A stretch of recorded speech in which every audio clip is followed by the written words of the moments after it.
Are you raising a bilingual, trilingual, or multilingual child in 2025? Watch this video first before you begin your journey. Hi everyone, welcome!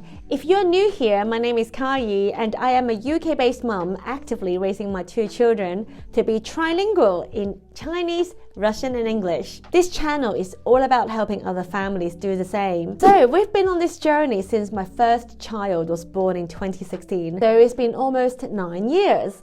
It's been the most fulfilling and rewarding journey ever, but we've also had lots of challenges along the way. As we stepped into 2025 last month, I thought, if I had a baby today, what would I do differently? And I know some of my viewers are new parents, so I really wanted to share some of the key lessons we've learned along the way. In this video, I'll share with you 5 things I would do differently if we were starting over again in 2025. If you apply some of the lessons I share in this video, I truly believe your journey will be a lot easier and it will bring you more joy and less stress. So without further ado, let's dive in. Lesson number 1, have a strategy and plan from day one. So the first thing we would do differently is really fundamental. When we were expecting our first child in 2016, we already knew we wanted to raise him to be trilingual, but we didn't know what that would entail, how we would make that happen, or even which languages we would use with him. A bit of background about us in case you're new here. My husband is originally from Russia, while I am originally from Hong Kong. I speak both Mandarin and Cantonese, so we weren't sure which language I should use with our child. Anyway, we went into this process pretty clueless, without a plan or any strategy in place. We unknowingly adopted the one parent, one language strategy after our son was born. My husband spoke to him mostly in Russian and I spoke to him mostly in Cantonese. When my son turned 2 years old, we decided to introduce Mandarin and somehow Cantonese faded into the background and eventually disappeared entirely from our family's language routine. In another video, I talk about some of the regrets we have about this.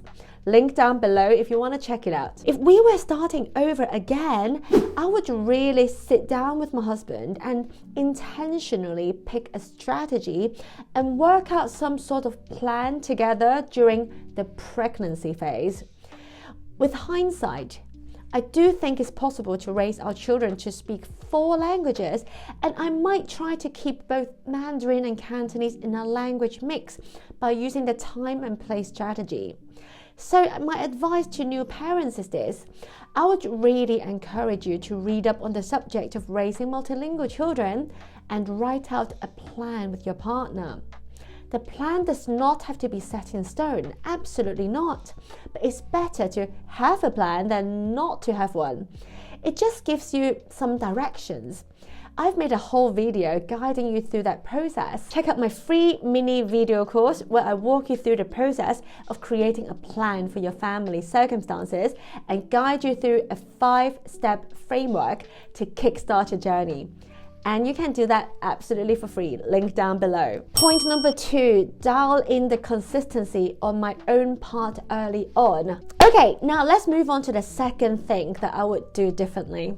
Recently, a Canadian dad reached out to me after discovering my channel and my book, asking if I offer coaching. He and his wife were expecting their first child very soon and wanted some guidance on the process. We had an amazing coaching session, and he said something that really resonated with me.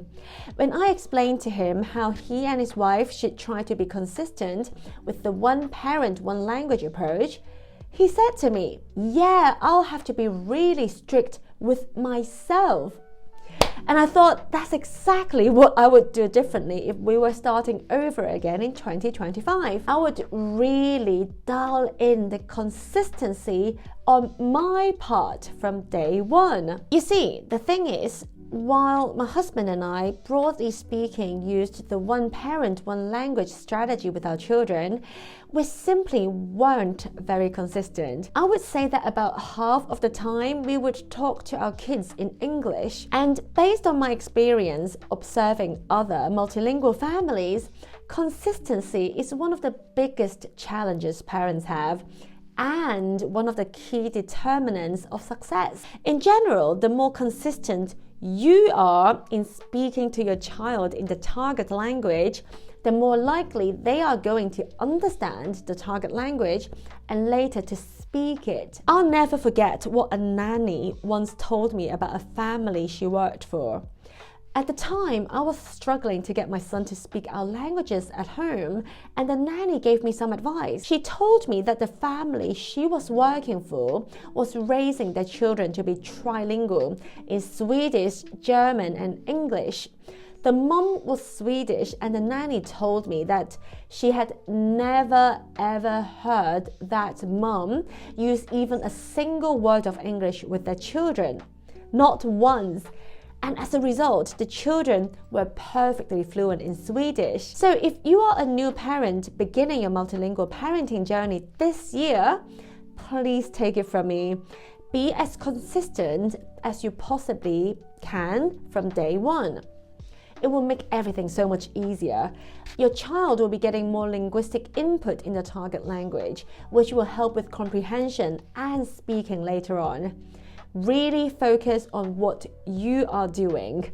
One mistake that I made and what I see other parents make is that it's easy to focus on what their child isn't doing, i.e. speak the target language, reply in the target language, and so on and so forth. But the parents forget to examine their own actions and behaviors. Remember, you determine your child's linguistic input and environment. So start with being strict with yourself before setting any expectations for your child. And look, I don't mean it in a harsh way. It is a lesson I have learned the hard way myself, and I want you to avoid the struggle that we had. By the way, if you're enjoying this video so far, please like and subscribe to help more parents discover my content. Thank you so much. 3. Gently enforce expectations that the child should reply in the target language. Okay, moving on to the third thing I would do differently. If you are new to my channel, let me share with you our journey of transformation, which took place when my son was 3. Basically, at the time, he understood Russian and Mandarin Chinese, but would only reply in English. After a transformational conversation with a dad who was successfully raising his children to be bilingual in French and English, my husband and I began doing things differently. Essentially, we began enforcing the need for our son to speak our languages.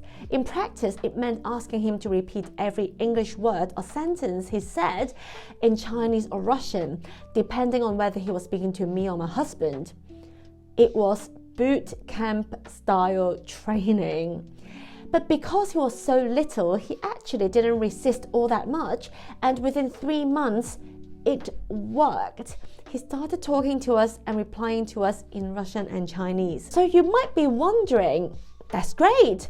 What's the problem? What would you do differently? Well, our experience taught me that it's actually much better to gently reinforce the expectations to speak the target language early on.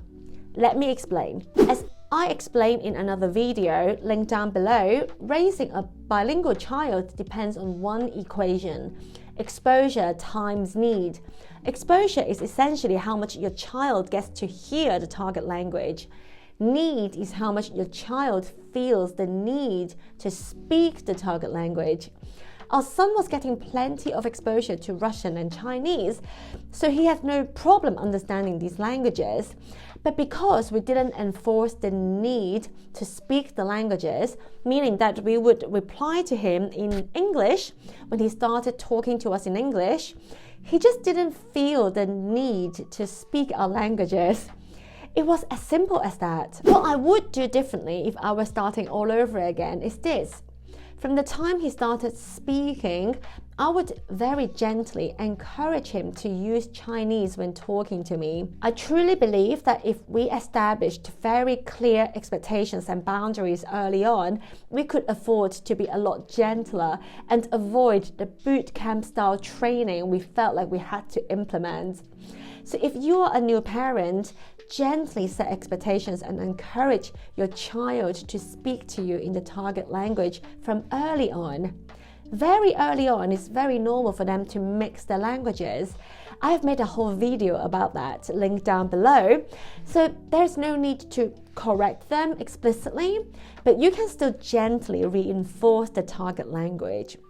For example, let's say you are raising your child to speak Spanish as a UK-based family. And let's say your child points to a ball and says ball in English. You can model the right language like this. Sí, eso es una pelota. Excuse my pronunciation. Or you can point to the ball and be like, pelota, whenever you can. Basically, do this from the earliest day, and I guarantee you will have an easier ride further down the line. Point number 4. Paradoxically, be more relaxed at the same time. So moving on to the number 4 thing I would do differently. This might actually sound a bit paradoxical, but bear with me.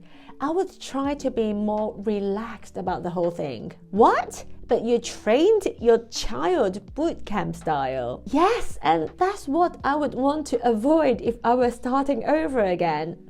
Basically, our mistake was that we were on the one hand inconsistent, but on the other hand, anxious about our son's progress.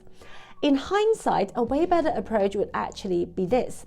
We would be a lot more consistent on our own part, gently enforce expectations to speak the target language from the early days, and then trust that the process would work over time instead of stressing out about it. Essentially, what I'm saying is that if we had dialed in the consistency and gentle reinforcement early on, the process would look after itself, and we could be so much more relaxed and chilled and less stressed and enjoy the journey so much more. Because enjoying the journey is so important. If you're constantly stressing out about it, it's bad for you and your partner, and it's also bad for your child because, trust me, they will feel it, and the stress will make the journey less sustainable. And sustainability is, in the long run, the thing that will help your child achieve long-term fluency. So to any new parent out there, take it from me. Get your plan, your consistency, and the implementation of your plan dialed in, and then just relax. Trust the process. Enjoy the process.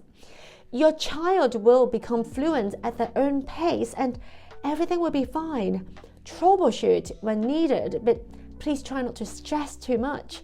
Raising a bilingual child should be something joyful and rewarding for the parents and for the child. Point number 5, focus more on the fun and not see teaching/learning as a chore. All right, last but definitely not least, if I were starting over again, I would focus way more on making language learning fun and stop treating it like a chore. Now, don't get me wrong, I was always kind of aware that fun and engagement are key to learning, but if I'm being totally honest, there were definitely times when I treated teaching and learning as a chore, especially when it comes to teaching my kids how to read and write in Chinese.